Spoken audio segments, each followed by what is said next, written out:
Good. All right. So thanks. All right. Thanks. So I guess how was yesterday? The onboarding of Yeah, Alida. good. Yeah, I Okay. think it went good. Yeah, we had a meeting the afternoon. She did have a meeting with Victory to find out, what is he busy doing and things like that. Um, so, Okay. so we had I basically told her what I think she can work on.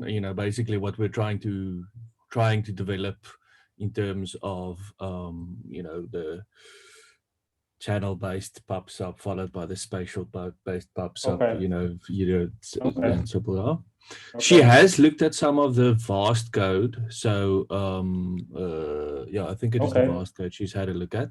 And she has some experience with Okay. Node.js.l. So she's either going to look at Okay. Nice. Nice. working in Python or working in JavaScript to see if she can develop I those, see. Okay. Nice. Nice. which I think could be Okay. good. Actually, I would suggest some feedback. Maybe she can have a look and then decide if she want to continue the JavaScript version or the Python version.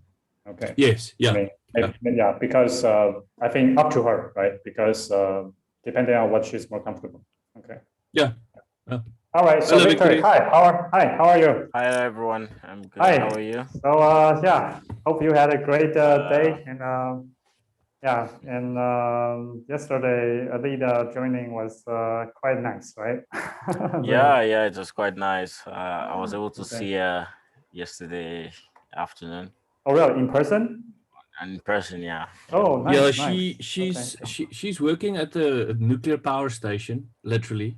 Um, Oh, Yeah. yeah, and so she works 10-hour shifts at the moment. So that means that she can work. She Monday she doesn't have to go into work. Yeah, okay. so I that's the see. reason why she was in Stellenbosch yesterday. She's going to try and see if she can continue with that, and she wants to Okay. try and see if she can actually shift her schedule as well so that you can try and attend the morning the 8 o'clock sessions as well, I but see. we'll see what Okay. happens. So All right. Okay. Good. All right. So Victory, maybe you can update us on the current progress and updates. All right. Yes. Okay. All right. Thanks.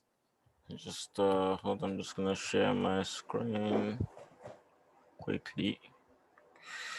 Share. Okay. I don't know if you can see this. Okay. Not that. Wait, oh, sorry. So there's not quite a lot, honestly, especially with the code part. Okay. I'm still struggling to pick one between just normal geometry and what do you call it? The polygon option. I noticed that there was quite a lot of information and libraries just for spatial analysis now, Okay. especially Python and across the board. But I'm still trying to play around with this to be sure that this is right, and then to kind of detect the edges and basically pick up overlap. And there is a way to pick up overlap, but for some reason my system so won't. so Sorry. if you're using circles, right, then Yeah. you only need to know what the center of the circle is, and you need to know what the radius of the circles are to determine if there's overlap. Because if you take the difference between the two center points of the circles, and that is Yeah. smaller than the radius of one of the circles, then there will be overlap. Okay. I think I have to draw this on paper. Actually, that's it. I don't know why I Okay. didn't draw it sooner, because it makes complete sense what you just said. Um, you want the position X, Y, and then you want to check the radius. Okay, sorry. But it's sort of easy in my head. Okay. It's very simple from a mathematical perspective now. But I don't know, something is off when I try to put it on paper. But it's fine.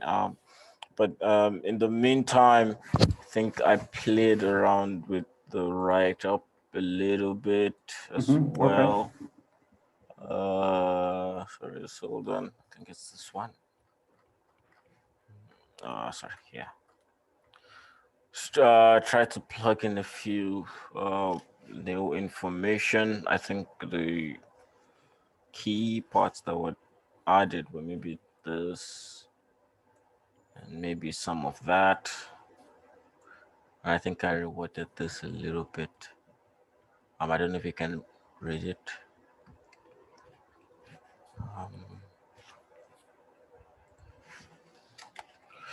Okay. Mhm. So Main country. basically, okay. Well, the research problem part, okay. Yeah. I think it's perhaps useful to sort of make it more concrete. Okay. Okay.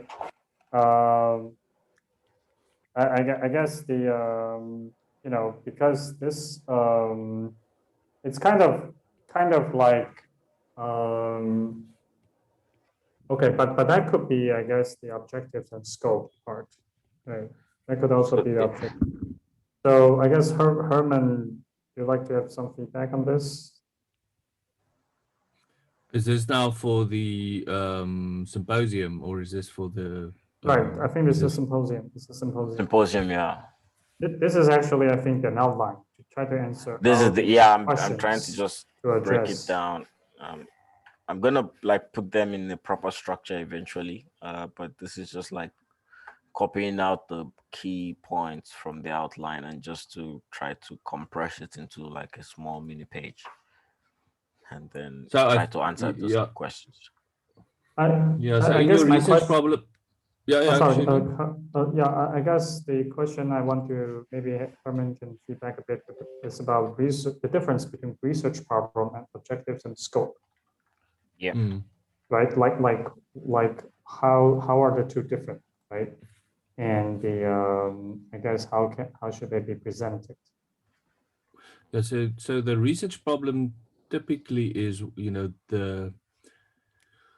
the problem you're trying to solve. So in other words, I would say that there, at the moment, the problem is that we don't have a scalable, decentralized message dissemination platform. Or maybe I should say, if there is one, it is proprietary and closed source. So the aim of this is to develop a scalable, open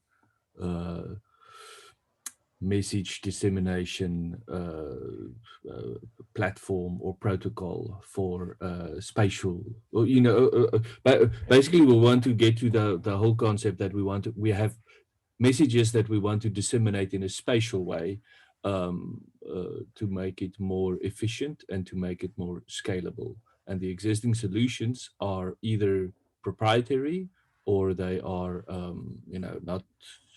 Yeah, so they're proprietary or they're not, and they might be centralized as well. We're not sure because they're proprietary. Okay. But yeah, the problem is, the scalable, decentralized dissemination of spatial messages. In other words, that there's definitely this component to the dissemination is linked to the spatial information of the either the devices or where we want or the routing of the messages. Okay. And then the objectives and scope basically is, I usually think about the objectives as the measurable things that you want to do. Okay. Like you can think about it like these are the steps that we need to complete, or the milestones that we need to reach in order to solve this research problem. Sort of the sub goals, right? Sort of the sub goals in terms of solving the problems, and usually with metric, right? If it can be quantified, that's better, right? Yeah. So in this case, that's. Sorry. Nice. Go ahead.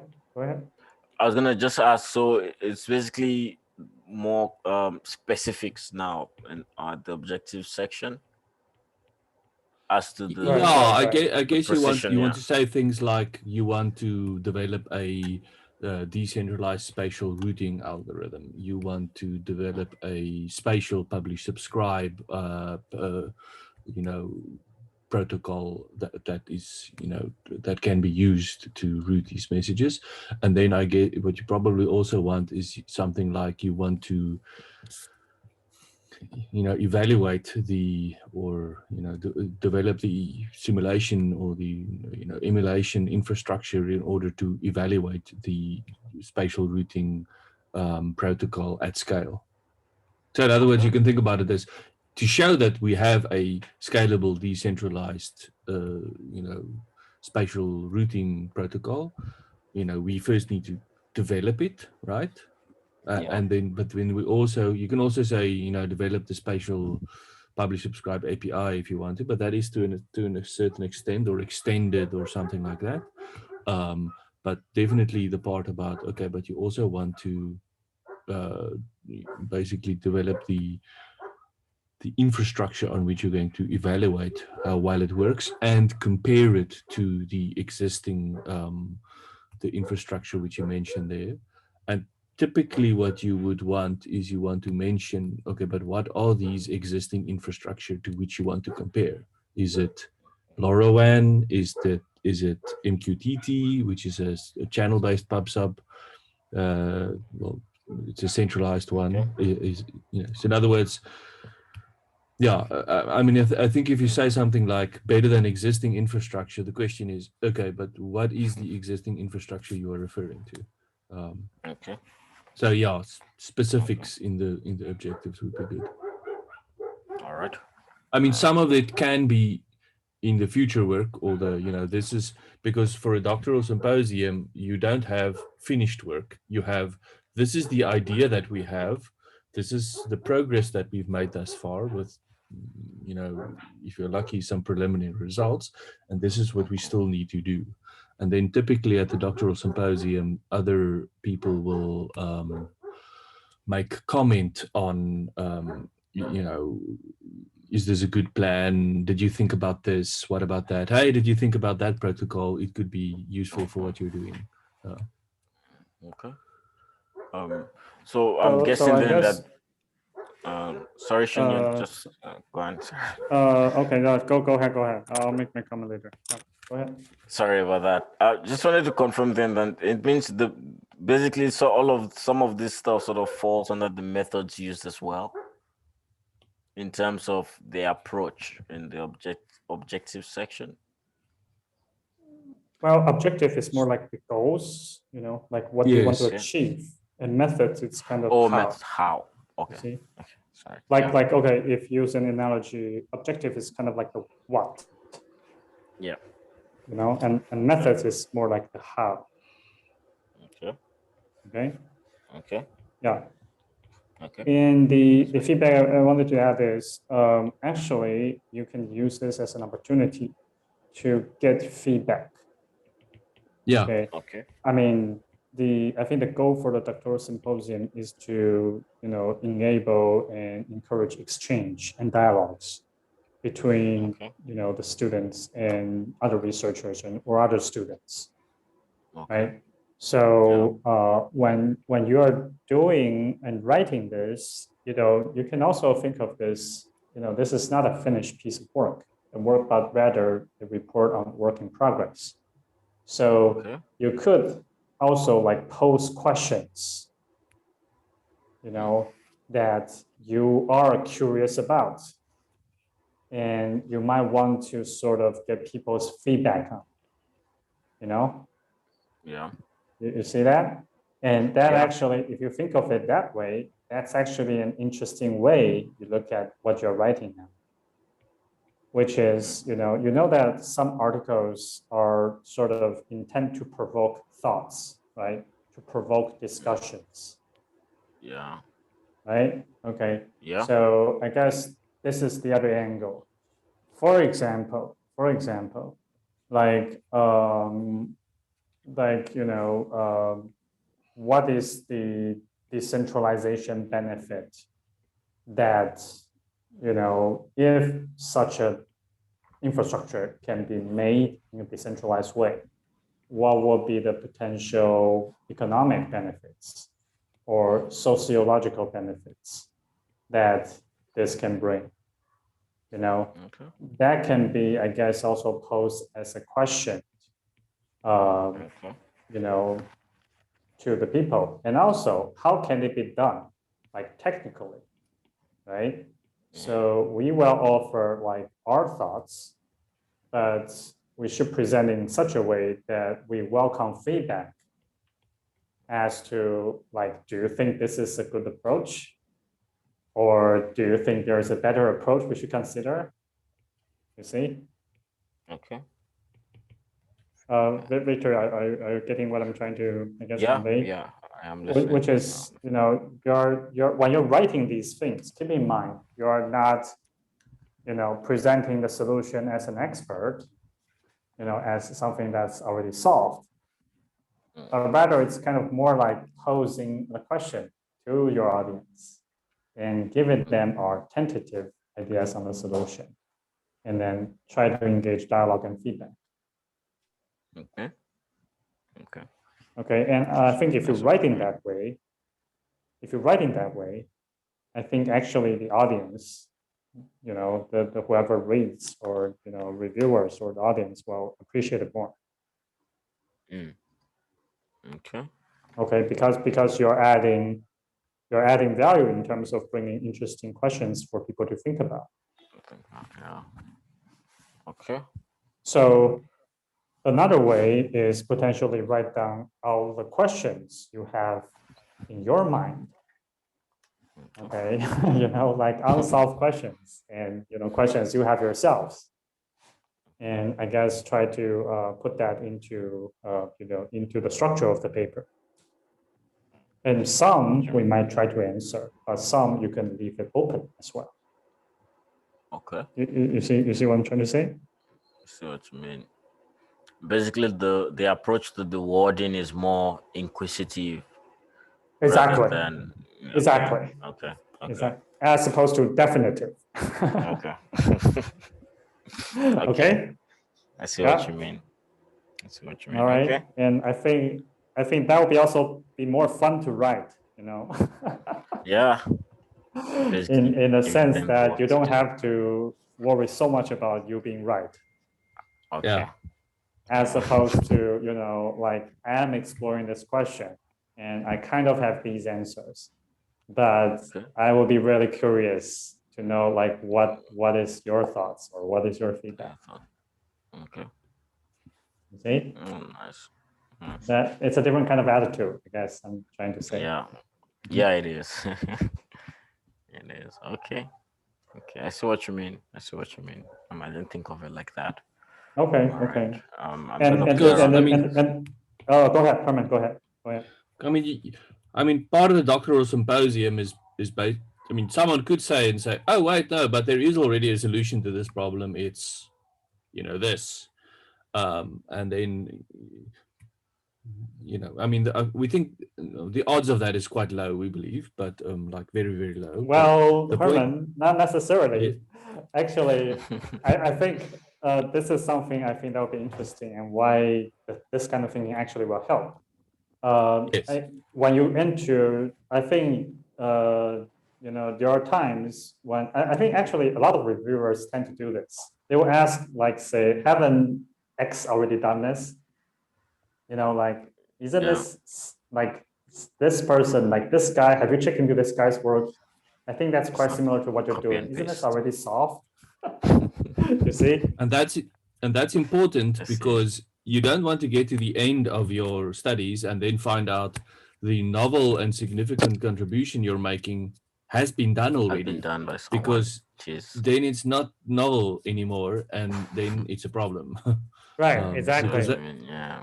So by being inquisitive, the other advantage is that if someone is giving a feedback like that, isn't this already been done?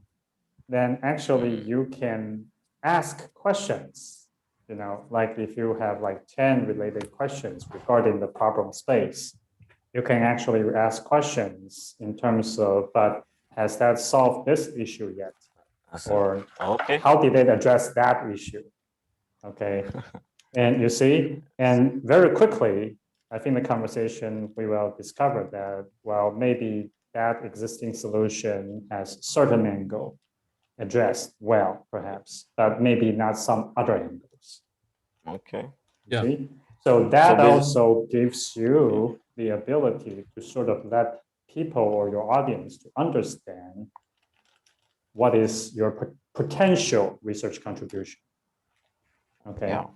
Because if they also recognize that, yes, this is still yet answered and there is not really a good solution to that yet, then that is where potential contribution can be made. Not to say that you are necessarily going to make a contribution, because that relates to your actual solution, right? Whether you will solve the problem and whether it's good. But at least it's a good problem, you see. All right. All right. So the idea is one of the things, the key takeaways from the symposium then is we can sort of know if, well, we can know already from the early stages that the research is viable or it doesn't exist yet, or if it exists, you know, what's wrong with the existing solutions. We can actually ask What's those still questions. lacking, right? Yeah. Right. Okay. Essentially, you want to convince people you have a good problem at hand. Okay. Yes. Yeah. I think you see that it's different from convincing people you have a good solution. Yeah, true. You see? That's what you mean. Yeah. When you are actually submitting your final paper, you need to convince people you have a good solution, and you have to present evidence why you have a good solution. But for this, it's actually, you have more freedom. All you need to do is convince people you have a good problem or a great problem. That's worth solving. Okay? Okay. Yeah. Is that more clear now? Yeah, it is clearer. It is clearer. Yeah. Okay. Okay. Okay. It's all good. With all right. With regards to this part, which is about so do we still use the same metrics that we sort of decided on based on the last time? I think I remember putting 10 milliseconds or something like that in terms of evaluation metrics.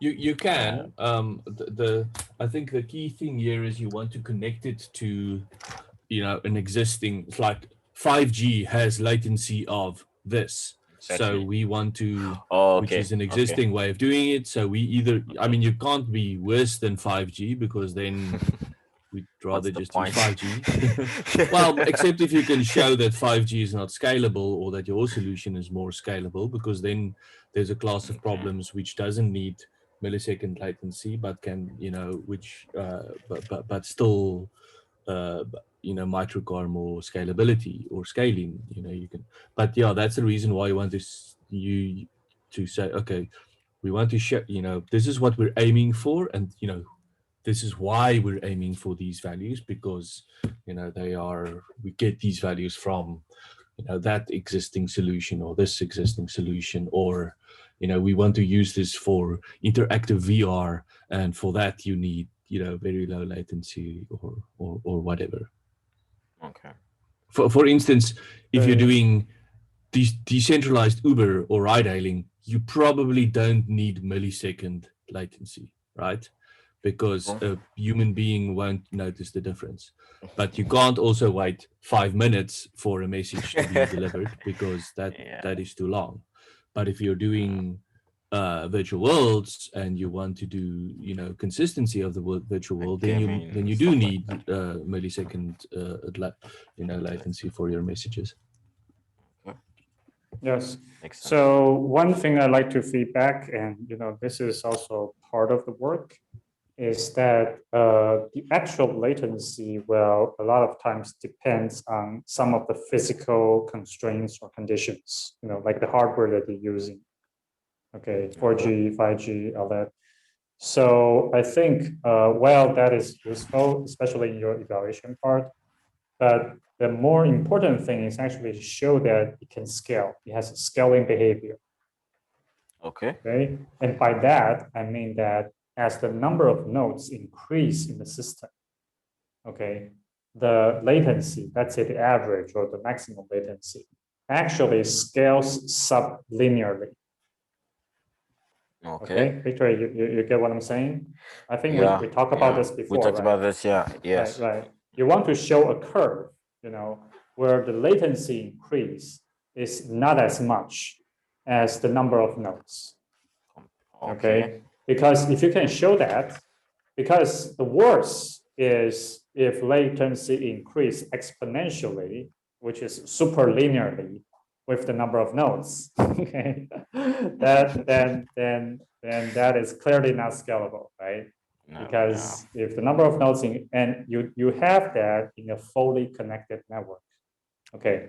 If you have a fully connected network where each message is sent to every other nodes, like a broadcast, that kind of system does not scale. It gets saturated very quickly, right? Yeah. And what we want to show is that our system, because each node is connected to only another few other nodes. So, as the total number of nodes increase, you can actually, the latency increase is sublinear. Okay, so I think you can, try to describe the expected result outcome in that angle as well. Makes sense.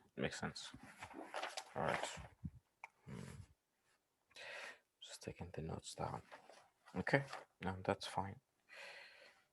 Okay, I have all I need. All right, so I guess right now, let me just ask, right now in terms of the implementation code, do you feel that you are stuck at some point?